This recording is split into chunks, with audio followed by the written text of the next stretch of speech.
আসসালামু আলাইকুম এভরিওয়ান, আমি দিন ইসলাম। আপনারা দেখতেছেন আমার চ্যানেল ট্রি অ্যান্ড পেট লাভার। তো বন্ধুরা, আমার র্যাবিট দুইটার আবার নেক্সট আরেকটা ভিডিও নিয়ে আপনাদের মাঝে চলে এসেছি। ওদের বর্তমানে কি আপডেট, ওরা আবার নতুন করে বাচ্চা দিল কিনা এই সম্পর্কে এই ভিডিওর মাঝে বিস্তারিত আলোচনা করব এবং আপনাদেরকে আরও নতুন কিছু আপডেট দেওয়ার চেষ্টা করব। তো বন্ধুরা, আমার মেয়ের র্যাবিটটার কিন্তু এর আগের ভিডিওতে বলেছিলাম যে একটা নাম সিলেক্ট করে দিতে। আপনারা কিন্তু একটা নাম সাজেস্ট করেছেন, ওটার নাম হলো রানী। তো আমার কাছে নামটা খুব ভালো লেগেছে, যে হ্যাঁ, রানী নামটা শুনতে খুব ভালো লাগে। তো এর জন্য আমি মূলত নামটা রানী নাম রেখে দিলাম। তো এরপর থেকে আপনারা ওকে রানী নাম রাখতে পারেন। আর ছেলের র্যাবিটটার নাম কিন্তু পুষ্পা। তো যারা আগের ভিডিওটা দেখেন না তাদের জন্য আবার বলে দিচ্ছি, ছেলের র্যাবিটটার নাম পুষ্পা রাখার কারণ হলো ওর একটা পা ভাঙা, এর জন্য ওর নামটা আমরা পুষ্পা রেখেছি।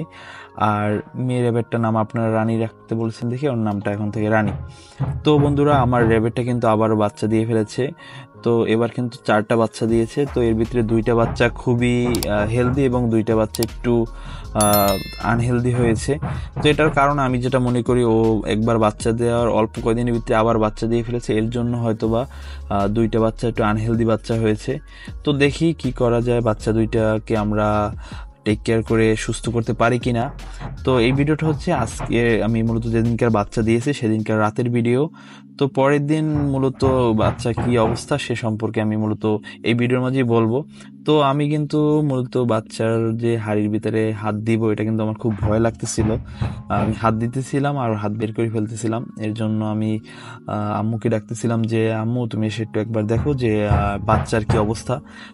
তো আম্মু এসে আসার পর মূলত এর ভিতরে হাত দেয়, হাত দিয়ে দেখে যে হ্যাঁ, এর ভিতরে 4টার মতো বাচ্চা আছে। তো সে আস্তে আস্তে করে, সেও প্রথম প্রথম একটু ভয় পাইতেছিল যে হাত দিবে কিনা। তো তারপর আমি বললাম যে না, হাত দাও, আমার একটু আনেজি লাগতেছে, দেখো তুমি হাত দিয়ে কিছু দেখো কিনা। তো আমি এরপরে একটু ওর উপরে থেকে যে র্যাবিটের গায়ের লোম দিয়ে ও মূলত বাচ্চাগুলোকে দেখে রেখেছিল। তো ওই লোমগুলো আম্মু সরিয়ে সরিয়ে দেখতেছিল যে হ্যাঁ, ভিতরে বাচ্চা লড়াচড়া করতেছে। তো বাচ্চাগুলো খুবই মানে কিউট ছিল এবং ফার্স্ট টাইম দেখে আমি খুবই এক্সাইটেড ছিলাম যে আমার র্যাবিটের শেষমেশ আমি বাচ্চা মূলত পেয়েছি। তো আল্লাহ তাআলার কাছে এইটুকুই বলি যে আমার র্যাবিটের বাচ্চাগুলো যেন বেঁচে থাকে। তো বন্ধুরা, এরপরে আমি মূলত আবার আম্মুকে বললাম যে তুলা দিয়ে মূলত উপরেটা ঢেকে দাও। তো আম্মু আবার তুলা দিয়ে উপরে ঢেকে দিল। তো বন্ধুরা, আপনারা কিন্তু এর আগের ভিডিওতে দেখেছিলেন যে আমি বলেছিলাম যে র্যাবিটের রুমে একটা কলসি দেওয়ার কথা, যে কলসি দিলে হয় কি ওরা ওর ভিতরে ঢুকে মূলত ওরা বাচ্চা দিতে একটু কমফোর্ট ফিল করে। বা যদি কলসি না থাকে তাহলে বলেছিলাম যে আপনারা একটা বক্স করে দেবেন, যে বক্সের ভিতরে যেন ওরা বাচ্চা দিতে পারে। এ সম্পর্কে ইউটিউবে অনেক ভিডিও আছে, সেখান থেকে আপনারা দেখে নিতে পারেন। তো বন্ধুরা, আপনাদেরকে একটা বিষয় বলা হয়নি, সেটা হলো যে আমার যে র্যাবিটের বলছিলাম যে 4টা বাচ্চা হয়েছে, সেখান থেকে 2টা বাচ্চা মূলত যে আনহেলদি বাচ্চা হয়েছিল ওই বাচ্চা 2টা মারা গেছে। আর বর্তমানে আমার কাছে এখন 2টা বাচ্চা আছে। তো ওদের মোটামুটি এখন চোখ ফুটে গেছে। তো এখন ওই বাচ্চা 2টাকে আমি মূলত কলসির ভিতর থেকে বের করে কলসির মুখটাকে কেটে দেব, যাতে করে ওর মা যেন খুব সহজেই কলসির ভিতরে ঢুকতে পারে। কারণ ওই কলসির মুখটা খুবই ছোট থাকার কারণে ওর মা ওভাবে মূলত ভিতরে ঢুকতে খুব অসুবিধা হয়। আমি কয়েকবার খেয়াল করে দেখেছি যে ওর মার ওর ভিতরে ঢুকতে খুব কষ্ট হয়, তারপরেও ঢুকে।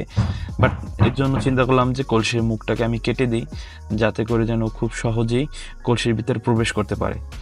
তো বন্ধুরা, আপনারা দেখুন যে আমি কিভাবে আমার যে র্যাবিটের যে কলসিটা আছে, যেটা ভিতরে বাচ্চা দিয়েছে, কলসির মুখটা কিভাবে কেটে দিই। আপনাদের কলসির মুখটা যদি এরকম ছোট থাকে তাহলে আপনারা এটা কেটে দিতে পারেন। বা যদি আপনারা চাইলে বাজার থেকে যে যেখানে কলসিগুলো তো বানায়, ওখান থেকে আপনারা মূলত তাদের কাছে অনেক বড় মুখের কলসি পাওয়া যায় বা অনেক বড় মুখওয়ালা পাত্র পাওয়া যায়, ওইগুলো কিনে আনলে হবে। ওগুলোর ভিতরেও দেখা যায় ওরা বাচ্চা দেয়।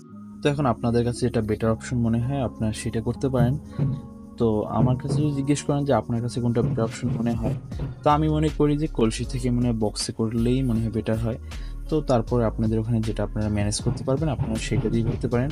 যদি কলসি ম্যানেজ করতে পারেন তাহলে আপনারা কলসি দিয়েও মূলত ওদের একটা ঘর বানিয়ে দিতে পারেন, সেটার ভিতরে দেখা ওরা বাচ্চা দিবে। আর মূলত আপনারা আর একটা জিনিস, শুধু কলসি দিলেই হবে না, আপনারা বেশ কিছু যে নাড়া আছে, যে নাড়া বলে বা কুটা কুটা বলে, ঠিক আছে, আমাদের যেটা মূলত আমরা সোজা ভাষায় যদি বলতে চাই, যেটা ধানের যে গাছটা, ধান গাছটা, ওইটা মূলত যখন শুকিয়ে যায় ওইটা আপনার ছোট ছোট করে একটু কেটে, বা আপনার মোটামুটি ওই ধান গাছ যদি এনে রেখে দেন, ওটা দিয়ে ওরা সুন্দর মতন একটা বাসার মতন বানাবে। দেন ওটার ভিতরে ওরা বাচ্চা দেবে। তো আপনারা এইগুলো একটু ম্যানেজ করে রাখবেন যে র্যাবিট বাচ্চা দেবার 2-3 দিন আগে ওই নাড়া বা কুটাগুলো ওগুলো আপনারা এনে দিবেন। দেখা যায় ওরা ওগুলো দিয়ে ওরা একটা মূলত সুন্দর মতন একটা ঘর বানিয়ে ওর ভিতরে ওদের গায়ের লোম ছিঁড়ে ওরা ভালো মতন একটা বাসা তৈরি করে ওর ভিতরে মূলত ওরা বাচ্চা দেবে। তো বন্ধুরা আমরা মূলত এখন বাচ্চাগুলোকে চেক করার পর বক্সে রেখে দিচ্ছি এবং এর পরে মূলত আমরা যে কলসিটা আছে কলসিটার মুখটাকে কেটে দেব। তো আজকে আর মুখটা কাটলাম না মূলত একটু কাজ থাকার কারণে।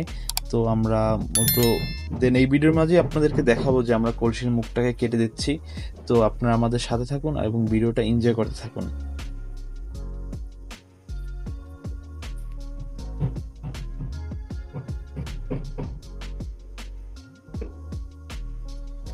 তো বন্ধুরা আজকে কিন্তু আমার যে র্যাবিটের বাচ্চার যে কলসিটা আছে ওইটাকে মূলত আজকে কেটে দিচ্ছি, কারণ দেখলাম যে ওর বাচ্চা দুধ খাওয়াতে মূলত র্যাবিটটার খুবই কষ্ট হচ্ছিল।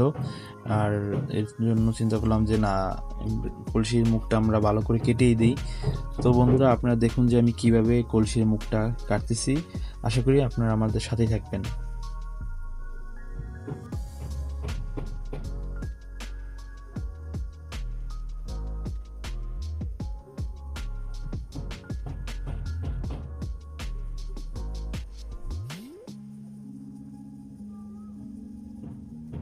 তো বন্ধুরা কলসির কিন্তু মুখ কাটা হয়ে গেছে। এখন আবার আমি যে জায়গায় মূলত কলসিটা ছিল ওই জায়গায় মূলত কলসিটাকে বসিয়ে রেখেছি এবং র্যাবিটের বাচ্চাগুলোকে এই বক্সটার ভিতরে রেখে দিয়েছিলাম। তো ওখান থেকে বের করে আবার কলসির ভিতরে রেখে দিয়েছি। তো আমি এই বক্সটা দেওয়ার একটা কারণ ছিল, মূলত বক্সটা যে কেন রেখেছি ওখানে যে আমার র্যাবিট এর ভিতরে বাচ্চা দেয় কিনা। তো এখানে বাচ্চা দেয় নাই, ও কলসির ভিতরে বাচ্চা দিয়েছিল। তো এখানে বাচ্চা দিলে ভালোই হইতো, তাহলে দেখা যায় আমার এই কলসির মুখটাকে এখন আর কাটতে হতো না। যাই হোক কেটে দিয়েছি, এতে ভালোই হয়েছে। দেখা যায় ওখানে ও বাচ্চা দিতে কমফোর্ট ফিল করে, কেন আমি দেখেছি যে এর আগেও একটু কলসিটা এমনি এক জায়গায় ফালানো ছিল, তো ওখানে ও ঢুকছিল এবং বের হতেছিল। তো এর জন্য চিন্তা করলাম যে হ্যাঁ, এই কলসিটাকে যদি এনে দিই হয়তো বা এই কলসির ভিতরে বাচ্চা দিলে মনে হয় বাচ্চাগুলো থাকবে এবং খুব ভালো থাকবে এবং সেফলি থাকবে। কারণ র্যাবিট কিন্তু মাটির ভিতরে মূলত বাসা করে। তো আমি মনে করলাম যে কলসিটা যেহেতু গোল এবং উপরে থেকে নিচের দিক থেকে পুরোটাই আটকানো, তো হয়তো বা আবার এখানে দেখা যায় একটা গোল একটা গুফার মতন আছে, তো হয়তো বা র্যাবিট এই জায়গাটাই পছন্দ বেশি করবে। তো এর জন্য কলসিটা দেওয়া।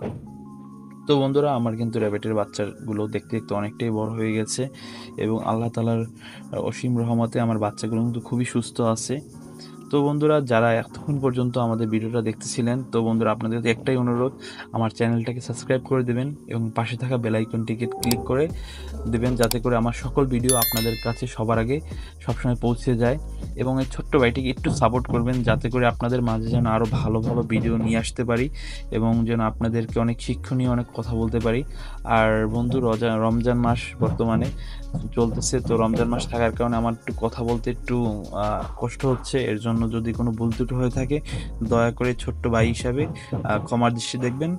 আর আমাদের এখানে মূলত একটু কাজ চলতেছে আশেপাশে, তো এর জন্য হয়তো বা একটু নয়েজ আসতে পারে, তো এই বিষয়টা একটু ক্ষমার দৃষ্টিতে দেখবেন।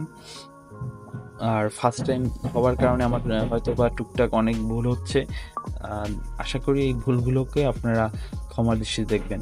তো বন্ধুরা যদি কারো আমাকে কোনো পরামর্শ দেওয়ার থাকে, আমার হয়তো বা আমি এখনও বিগিনার, ওইভাবে র্যাবিট সম্পর্কে ভালো তেমনও অভিজ্ঞতা আমার হয়নি। যতটুকু অভিজ্ঞতা হয়েছে এইটুকু আপনাদের মাঝে শেয়ার করলাম। যদি আমার কোনো ভুল ত্রুটি হয়ে থাকে দয়া করে ভুল ত্রুটিগুলো ধরিয়ে দেবেন। তো বন্ধুরা আপনারা সকলে ভালো থাকুন, সুস্থ থাকুন, আল্লাহ হাফেজ।